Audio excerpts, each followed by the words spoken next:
a very important and one of our own, a gentleman who have been in the news recently on this whole parking meter situation. And I know many of you want to know what's happening. Well, I have the man in the studio with us, and he's going to answer all your questions as much as possible, but as best as he can. To Ifa Kush, the head man that is leading this team for the parking meter situation here in Georgetown, Guyana. Mr. Kush, good afternoon to you, sir, and welcome to the program. Thank you so much, Andrew. So, the question a lot of persons want to know is, who is Mr. Ifa Kush? Thank you so much for inviting me. I'm a Guyanese nationalist, a Guyanese patriot, and someone who, having enjoyed the benefits and opportunities provided me as a young person growing up in Guyana, who wants to give back and provide the same opportunities to young people in Guyana today that I enjoyed yesterday. And that's the long and short of it. I attended Bedford Methodist School, elementary school. I attended North Georgetown Government Secondary School. I enjoyed the free education that was offered. As a matter of fact, had it not been for the policy of free education in Guyana, I would not have been able to attend high school. Because tuition back in those days was about $35, $40 a term. And for my father, that was impossible, to meet. And because of the policy of free education in Guyana back then, I was able to attend high school. And fast forward to 2016, here I am. And so I think it is important, those of us of our generation who enjoyed those benefits in Guyana back then, to give back wherever we could. And that's what the Smart City Solutions parking meter project is all about. So you started this company, Smart City Solution, for that purpose, basically? Yes. The idea germinated with National Parking Systems in 1995. There's an African saying, when you've identified a problem, you set yourself a task. So in 1994, I identified a problem in Georgetown. Traffic gridlock, congestion, pollution, and complaints by citizens that the city, the municipality, the government did not have enough money to provide the services that it was mandated to provide. I recall as a little boy, my mother taking me to the creche, for instance, which it's still there, but I don't know how well it's functioning. But I was taken to the creche, where I was taken care of during the day. It's a municipal operation. I recall the All Boys Town Healthcare Center. I recall the Merriman's Mall. I recall playing in the alleyways that were clean. So we played cricket and soccer and football and that kind of thing. So when we were growing up in Guyana, Georgetown was indeed a garden city. It was a beautiful place. Then, for some odd reason, as times got harder and resources became scarcer, there was no money to deliver the services and amenities that the city fathers and mothers were mandated to deliver. And so in 1994, 1995, when I identified the problem, gridlock, pollution, congestion, no money, I returned to the United States and I made calls and forward some synergies with some strategic partners. And out of that came National Parking Systems. And with my strategic partners, I submitted with National Parking Systems, which was incorporated in Guyana in 1995, a proposal to the City Council to install parking meters in the city of Georgetown. That proposal was approved in 1996. However, unfortunately, the government at the time refused to sign, the central government refused to sign off on it. And so it remained in abeyance for 20 years. Upon the election of the new administration in 2015, I resubmitted the proposal for reconsideration. It was reconsidered. This time I was able to put together an even stronger collaborative team. And out of that was formed Smart City Solutions. And this is where we are. And I'm glad you made that point because now you're hearing of Astrobi who had made an agreement with City Hall as well in 1997. Now you're saying that Yaroon was there since 1995. So you were there before Astrobi's. Well, my understanding from the principles of Astrobi is that they, according to them, they received a contract or an agreement in 2007. Right. However, the town clerk, Mr. Royston King, addressed that in his press conference a week or so ago, in which he said that there was absolutely no agreement. So I'm not going to dwell on that. I think the town clerk has addressed it comprehensively. And anyone who has any questions about whether or not there's some agreement between Astrobi and the City Council ought to speak with the town clerk. Did you have consultations with stakeholders in Guyana on this parking meter deal? Did you consult with anybody else? Absolutely. As a matter of fact, we did meet with the Private Sector Commission. My partners and I met with the Private Sector Commission about a week or two ago and gave them the opportunity to ask all the questions they needed to ask, and we answered all of the questions that they asked. So yes, we did consult with them and share our views and entertained their opinions on this project. I want to jump to some recent concerns that have been, coming up in the media recently. There have been some concerns by many in society that about this deal. The Private Sector Commission that you had consultation with is asking for full public debate on the proposed installation of parking meters in the capital. And in their statement on Saturday, they said that the contracting company and the contract details are blanketed in secrecy and appeared to be questionable. It was also reported by President Granger on Friday, where the president stated that on his public interest show that the fee might be too burdensome on the citizens of Georgetown. And the British High Commissioner recently came out and said, that is Mr. Quinn, said that the parking meter deal lacked transparency and arrogance. Right?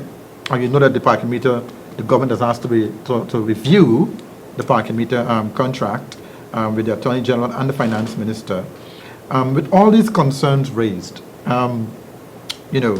why have you not, said to City Hall, let us put this thing on hold and allow the government to pronounce on it, and so why are you still going ahead with the deal, knowing that all these big pronouncements are being raised, secrecy and all of that? Actually, I prefer to deal with the British ambassador first. Okay. And he talks about arrogance. I find it highly offensive that this ambassador, Mr. Quinn. Mr. Quinn, would insinuate himself into a local issue. It's not even a national issue. It's a local issue. And I think that's supercilious and offensive on his part. He's an ambassador, and he needs to mind his own business and stick to his diplomatic mandate. And that is interacting and interfacing with the Ministry of Foreign Affairs and not getting involved in a local municipal issue. There's no Guyanese ambassador, African ambassador, or any ambassador for that matter, who can insinuate himself in some local issue in London or Birmingham. I think Mr. Quinn ought to mind his own business and stick to his diplomatic mandate. And if he has any comments about anything, he should interface with our Minister of Foreign Affairs, Mr. Carl Greenwich. So I'd like to put that to rest. And Mr. Granger's concerned about the parking meter deal as well. He's saying that it might be too burdensome, the cost, the fee per driver. I think His Excellency President David Granger was misquoted in that particular piece. I do not think that His Excellency the President was addressing the issue with regards to the burdensome nature of it, with the full understanding of the cost involved. Because and in fact I insist that he was misquoted, because if all President Granger is about a phone call away from the town clerk, the mayor, council clerk, who would clarify these issues. And I think the journalists who covered and reported on the president's statement ought to revisit their notes and clarify what the president said. Have you ever had any meeting with the government officials besides City Hall Have you spoken with the Minister of Communities, Mr. Ronald Bolkan, or anybody in government during your consultations? No, I haven't. Okay. And it never really struck you why you didn't do that? Or Well, because as Minister Harman pointed out in his statement, the central government defers to the local government, the municipalities, on all of these local issues. The central government isn't interested, according to Minister Harman and according to the President, in intervening and overreaching in the affairs of the Georgetown municipality. It is the desire of the President and the central government to allow local governments, local councils, to raise their own money, generate their own revenues so that they can deliver the services and amenities that our citizens have come to expect. And so it wasn't necessary in my negotiations with the city government to step up to the central government, because the central government is not interested in getting involved in these local issues. And talking about that as well, another concern that has been raised is that it was reported in Kaicher News as well that you had, that even Mr. Duncan, the deputy mayor, had stated that you had an office in Manhattan. Did you ever have an office in Manhattan? Well, this idea, as I said, germinated here in Guyana 20 years ago. Moved to New York, where I established a presence to interface and interact with strategic partners. Once that was accomplished and the strategic partners were identified and a joint venture company, Smart City Solutions, was formed, then the location shifted to Mexico City, where our major operations are. And so those who went searching in Manhattan for something, obviously they wouldn't find it, because now we are operating out of Mexico. But you had an office there? Absolutely. I think it's important to understand that Smart City Solutions and our joint venture partners, we're not a rum and roti, black pudding and sauce kind of operation. Okay. It is a global operation. Our partners are involved in not only in parking meters, but also in energy, renewable energy, real estate development, hotel development, mining. So it's a large consortium. And those who are looking for some address or something, this is not that kind of party. It's a different kind of party. It's a larger party. Okay. So if you're saying to us now that if anybody wants to find anything about Smart City Solution or NPS, where should they go and get information on Let that? them head to Mexico City. But NPS, of course, is now incorporated into Smart City Solutions. Smart City Solutions is the company with whom the city has signed a contract. Okay. The city has not signed a contract with NPS. Okay. The contract is with Smart City Solutions. All right. And that's the company now that's moving forward with this project. Let us talk about Mexico. You were in Mexico. The mayor and team was in Mexico. Tell us exactly. We heard from the mayor's side. Tell us exactly what was the purpose of going to Mexico and inviting the mayor and team to go there. What was some of the things that they were involved in when they were there? They went there essentially to see the operations, the Mexico operations, or call center, or enforcement operations, to see the meters that are now being programmed. To as a matter of fact, I have one of the. If you take a look here, one of the things that the mayor saw was the coupon. Okay. That will, as you can see, it says mayor and councilors of the city of Georgetown. Yes. Our meters are being programmed right now in Mexico City in preparation to be delivered here in Georgetown. So that's what the mayor, this is what the mayor came to see. And also see how we are operating. The team also visited Panama to see our operations, because there's a lot of fog of nonsense out there, suggesting that we don't know what we're doing and the company doesn't exist and the company doesn't have a track record. Mayor Patricia Chase Green, Town Clerk Royson King, Chairman of the Finance Committee Oscar Clark, Senior Councillor Junior Garrett, they bore witness and they saw everything in terms of our capabilities, our capacity, and our ability to deliver a state-of-the-art, efficient on-street paid parking system in the city of Georgetown. So let's talk about the good stuff now. Your company will be investing 10 million US dollars direct investment. Tell us about, who will benefit from this deal. And there are some people are saying that you are you're planning to fleece the Guyanese people with this deal. Is there any fleecing? Are you planning to fleece us? No, absolutely not. The first people who will be directly benefiting from this project will be our young people. I'm begging and pleading with the higher authority that they could give us a better job. Give us job, let us work and be a young man. If they say we is the future and education is the key, give us job, let we go. Give the children school fees, give them everything that they could be supportive, that they can get that encouragement for go out to school and learn and be a better person. Whereby, while they in school, jobs will be there waiting for them soon as they come out. Not you get your subjects and have to sit down and then getting nothing to do. That is not right. We need to live a healthy life and a better Guyana. This place was once a better place, I heard. Now, I don't know what is going to. Well, I know seeing people are trying to make changes, but we need more changes in the working system. Yes. People working us and they paying us and they paying us. And when we talk for our rights, it's be a problem.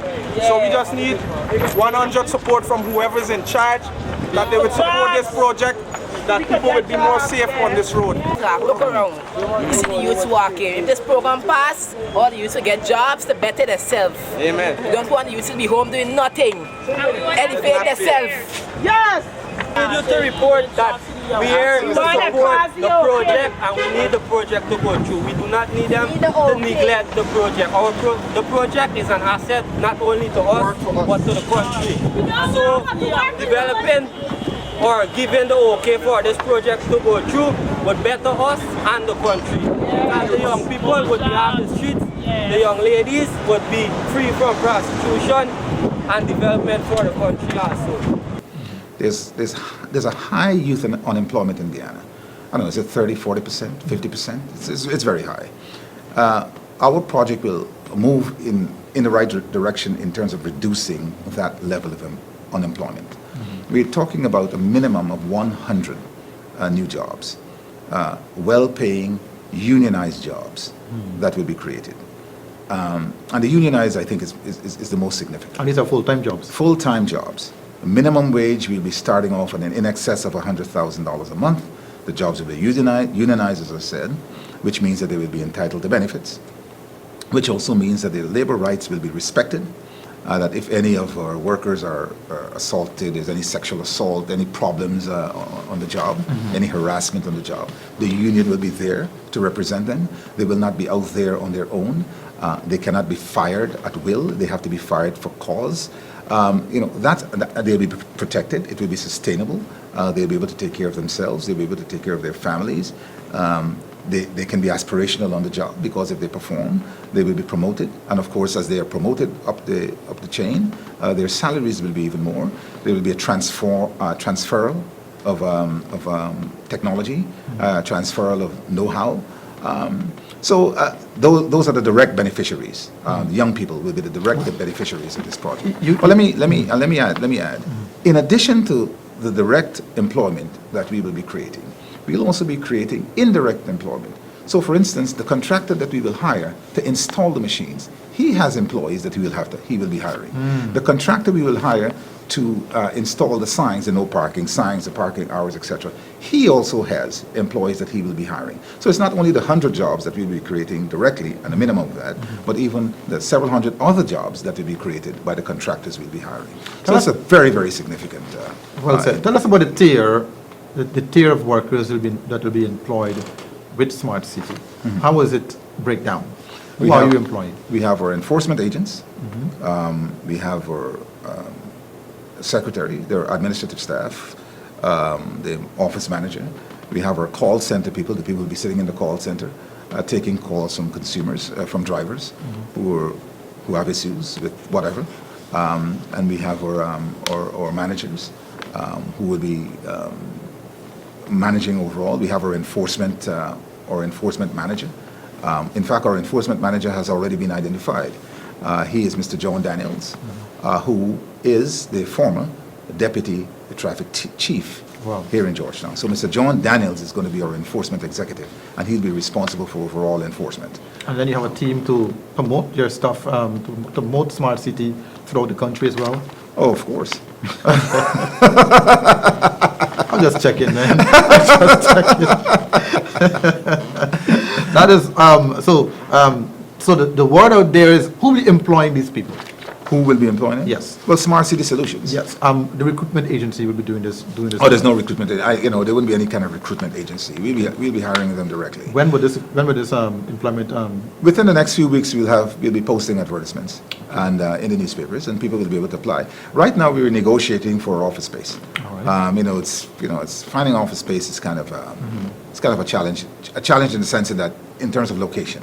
okay, We're looking for a particular kind of location that's central, that kind of thing, so that or people or enforcement agents, when they come to work in the morning, they can be dispatched and get to the different locations quickly. how will these enforcement agencies, officers be identified?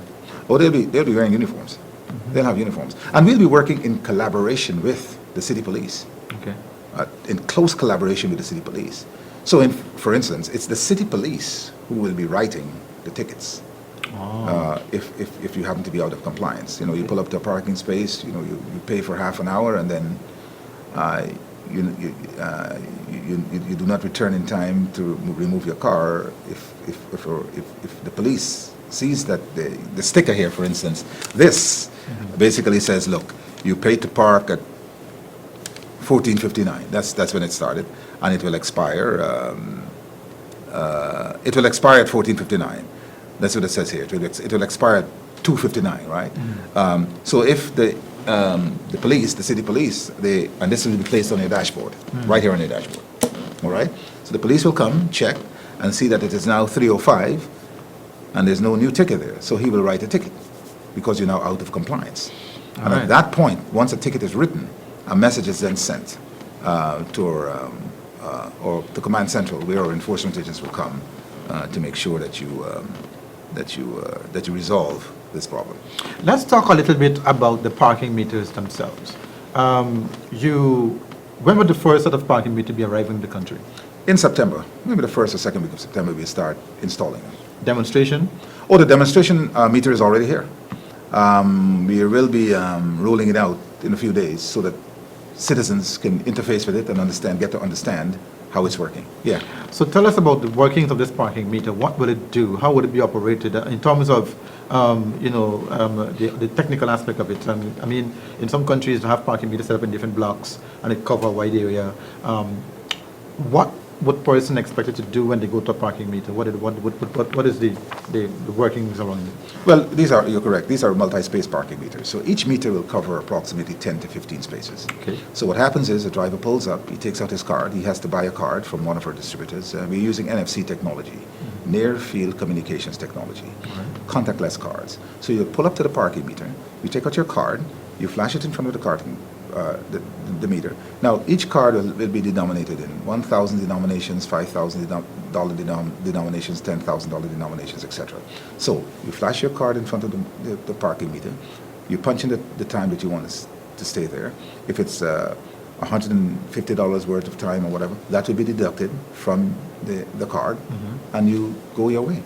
All right. And now, if you're standing in line, and let's say you paid for half an hour, all right, and you're standing in line in the bank, and it turns out that you're going to be there for an hour.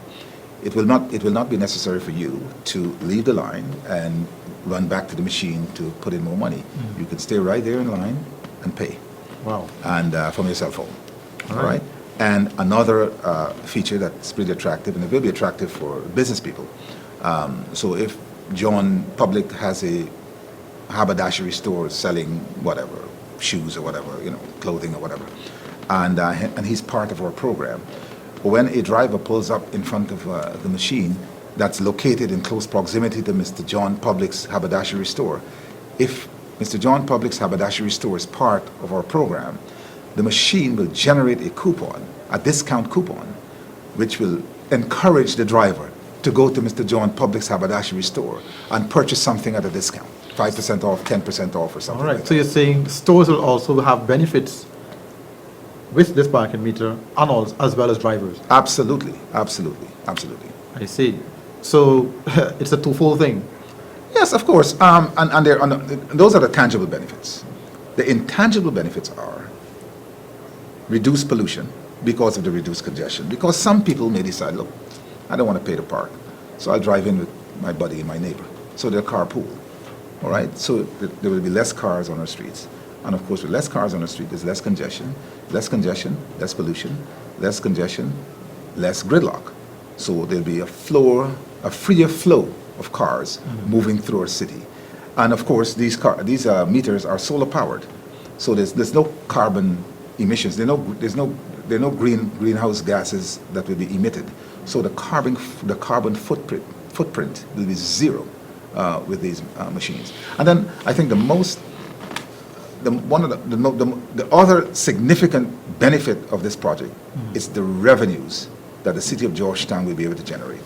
And those revenues will be plowed back into our community to build or to fix the potholes, to clean the drains, to beautify our parks, to build daycare centers, to build healthcare centers, to build libraries. That's the way a modern city is governed. That's the way a modern city functions. So those are the kinds of benefits that we're talking about. Tell us about, as well, about minibus parks and taxi car parks and business places or government places where, cars are parked. Let us say Main Street, let's say Camp Street, where you have the GRA there, a lot of car parked on the road in front of the GRA. How will that? What is the matrix with that in terms of parking and in front of government buildings and so on? Would there be any cost incurred there? Well, let's deal with the minibuses and the taxis, etc. There are going to be special rates for those operators. Okay. And we're negotiating with the city council, to deal with that. The mayor and the city council. Yes, the minibus parks. Yeah. They will not be paying the same rates as the regular folks. In other words, they don't, so we're working out a special kind of rate for the minibuses and the taxis, etc., in the different parks. You mentioned GRA. You're saying the people who park outside of GRA, Yeah, staff members. They're employees of GRA. We are also, and that's one of the part of the conversation we had with the Private Sector Commission.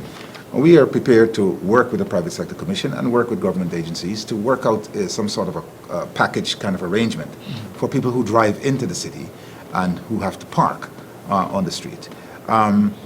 The whole purpose of a parking meter on-street paid parking is to maximize rotation. So if you want to pull into Republic Bank, for instance, you must be able to find a place to park. And so that you can go in, transact your business, and move. And that's the focus, the primary focus is to get people in and out of these businesses, the stores, the banks, the government agencies, folks who want to go to GRA, for instance, and get their driver's license or pay their taxes or whatever the case might be. It takes half an hour, it takes an hour or whatever the case might be. You pull in, you pay to park for an hour, and then you pull out and leave so someone else can get that space and go in and transact their business. The way it is now, people are parking, it's free, it's a free-for-all. They park, they pull up a space, take up a space, and if you want to go to GRA to transact a half an hour, 45-minute business, there's no way for you to park. And you're driving all over the place, trying to find a place to park. And in driving all over the place, you're emitting a lot of carbon monoxide, greenhouse gases, creating a lot of pollution. So that's the idea behind parking. The rationale behind on-street paid parking is to control that, is to get people to understand that the city space, the city land, that because that belongs to the city. It's a very limited space, and it has to be used judiciously, and that's what paid parking does. And the biggest one of the big concerns you just raised, I wanted to jump back on that, is that we're hearing a whole set of different costs being pelt in the media. Some saying it's going to be $500 an hour, some saying it's going to be $300 an hour, some saying it's going to be $200 an hour. What is the agreement with you and City Hall on the costs for parking in the city? Well, we're still working on that, but here's what I can tell you. It will not be $500 an hour. In fact, that has never been on the table. $500 an hour has never been on the table. It will not be $360 an hour, and it will not be $300 an hour. So we're working out we're working out the details. But it will not be $500 an hour.